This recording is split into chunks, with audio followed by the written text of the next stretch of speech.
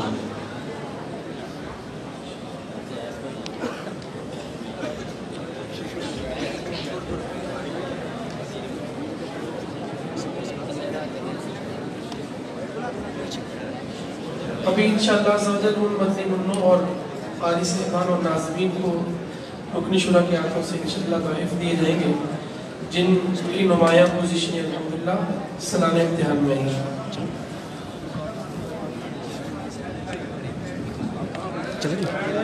مدرسۃ المدینہ G11 کے مدنی منع واسق بن جاوید اتاری، انہوں نے حفظ میں الحمدللہ نمایاں پوزیشن حاصل کی ہے، 97 نمبر الحمدللہ میں لیے۔ دوسرے نمبر پر مدرسۃ المدینہ اصغر مال کے مدنی منع حیدر علی، انہوں نے بھی 97 نمبر حاصل کی۔ دیکھیں ہم حافظ تو بن نہیں سکے، جو حافظ بن گئے ان کی حوصلہ افزائی تو کر سکتے ہیں نا۔ ذکر اللہ کی اگر نیت کر لے اور زور سے کہیں سبحان اللہ، حدیث پاک کا مضمون ہے جو ایک بار سبحان اللہ کہتا ہے اس کے لیے جنت میں درخت لگا دیا جاتا ہے۔ دیکھیں آپ کھڑے ہو جائیں گے نا تو کئی بیچارے والدین بھی آئے ہیں جب اپنے بچوں کو دیکھنا چاہتے ہیں تو بیٹھ جائیں، سارے صاحب بیٹھ جائیں، بیٹھ کے بھی آپ پکچر بنا سکتے ہیں نا۔ تو جن بچوں کی آج یہ اسناد ہے ان کی فیملی کے لوگ آئے ہیں، انہیں دیکھنے بھی دیں، وہ انشاءاللہ ان کی دل جوئی بھی۔ بیٹھ جائیں، سارے بیٹھ جائیں انشاءاللہ، اور زور سے کیا کہیں گے؟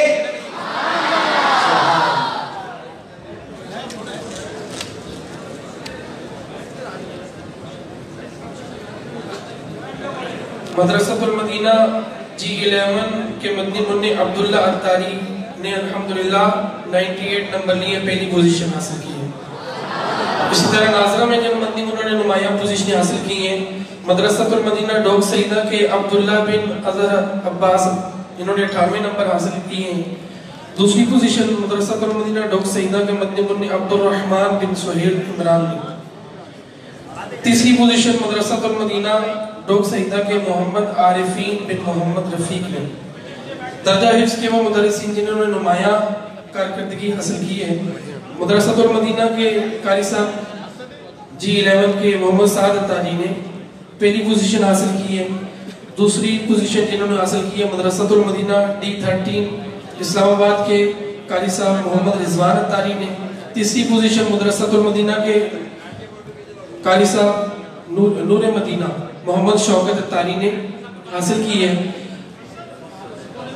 درجہ ناظرہ کے مدرسین جنہوں نے نمایاں کارکردگی حاصل کی ہے، پہلی پوزیشن مدرسۃ المدینہ ڈوک سیدہ کے قاری عبدالحق اتاری نے کی ہے۔ دوسری پوزیشن جنہوں نے کی ہے حاصل مدرسۃ المدینہ نور مدینہ محمد مشتاق اتاری۔ تیسری پوزیشن مدرسۃ المدینہ اصغر مال کے قاری خالد اتاری نے حاصل کی ہے۔ نمایاں مدرسہ وائز کارکردگی مدرسۃ المدینہ نور مدینہ نے پہلی پوزیشن حاصل کی ہے، اور مدرسۃ المدینہ ڈوک سیدہ نے دوسری پوزیشن حاصل کی ہے۔ مدرسۃ المدینہ G11 اسلام آباد کے مدرسۃ المدینہ میں قاری ناظم صاحب نے تیسری پوزیشن حاصل کی ہے۔ تکمیلی کارکردگی درجہ حفظ میں نمایاں الحمدللہ میروی زون میں سب سے زیادہ جس قاری صاحب نے حفاظ بنائے ہیں مدرسۃ المدینہ نور مدینہ کے قاری محمد شوکت اتاری نے بنائے ہیں۔ اس کے بعد دوسری نمبر پر جنہوں نے حفاظ زیادہ بنائے ہیں مدرسۃ المدینہ اصغر مال کے قاری محمد نذیر اتاری نے۔ تیسرے نمبر پر جنہوں نے حفاظ بنائے ہیں مدرسۃ المدینہ مغل آباد کے قاری یاسر اتاری نے۔ تکمیلی کارکردگی درجہ ناظرہ مدرسۃ المدینہ نور مدینہ قاری محمد مشتاق اتاری نے الحمدللہ اس سال 38 ناظرہ خواہ بنائے ہیں۔ مدرسۃ المدینہ G11 کے قاری محمد عاصم اتاری نے دوسری پوزیشن حاصل کی ہے۔ مدرسۃ المدینہ ڈوک سیدہ کے قاری عبدالحق صاحب نے تیسری پوزیشن حاصل کی ہے۔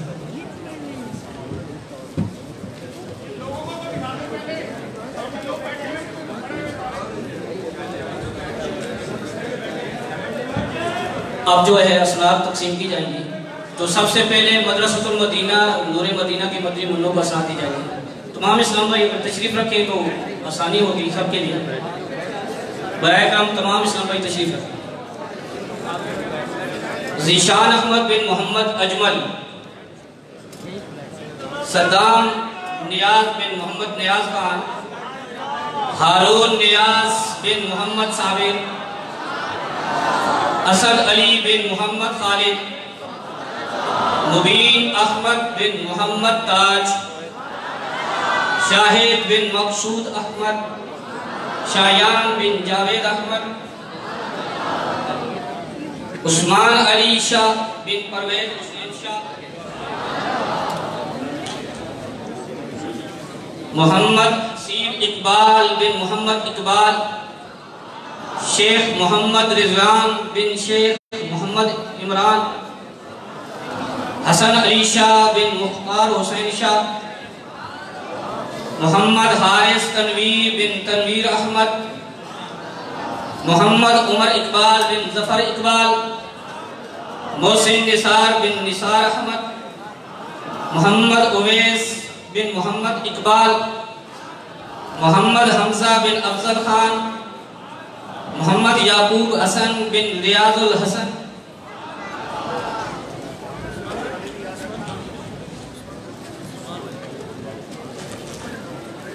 ایاز خان بن مرجان، مزمل علی بن اعظم خان، ظہیر خالد بن خالد محمود، نبی احمد بن تنویر احمد، محمد احسن بن سرفراز احمد، حسن رضا بن الیاس، منیر ندر بن ندر حسین، محمد عرفان بن محمد شمریز، محمد دانش بن محمد اظہر،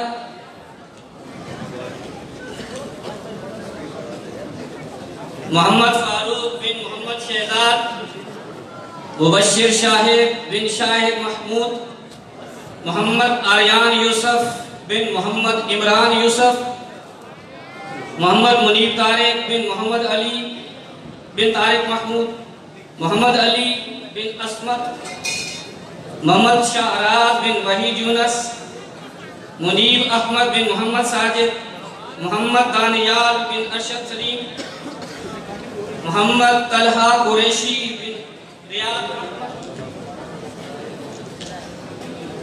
عبداللہ بٹ بن افتخار الہی، محمد نعمان بن راشد محمود، جنید عباس بن ظہیر عباس، افراسیاب بن پیران دتا، محمد فراز بن محمد ریاض، محمد مبین بن محمد زری، محمد حمزہ بن محمد کامران، حسن کامران بن کامران حسین۔ اب مدرسۃ المدینہ مغل آباد کے مدری منوں کو اسناد دی جائیں گے۔ نفیس الرحمن بن ذوالفقار احمد، رضوان احمد بن میر افسر، غازی عباسی بن ممتاز عباسی، عاطف حسین بیلوچ بن عادل حسین، محمد حسان بن حسنات احمد، محمد حسان شیراز بن شیراز خالد،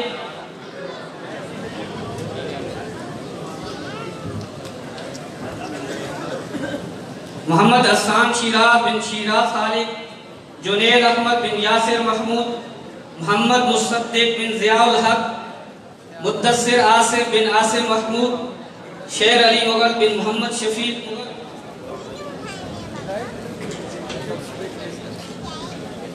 رادف محمود بن تصدق حسین، بلال امتیاز بن محمد امتیاز، حیدر سرفراز بن سرفراز احمد، عرفان خان بن نصر اللہ، عبد الحنان بن نوید طاہر، محمد امان بن اکثر محمود، عبد الاحد بن محمد رخسار،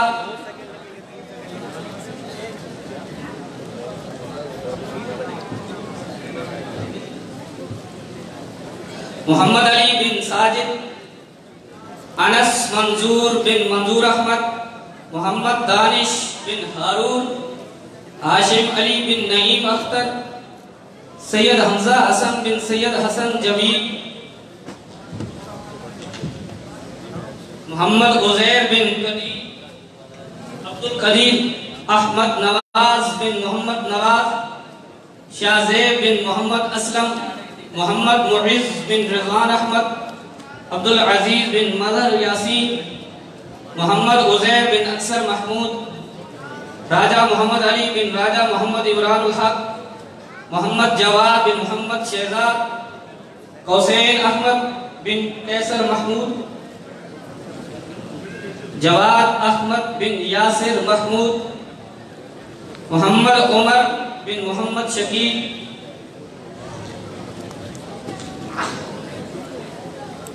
عبداللہ بن اشتیاق علی، دانیال علی بن اورنگزیب اصغر، محمد طیب بن عبد القیوم۔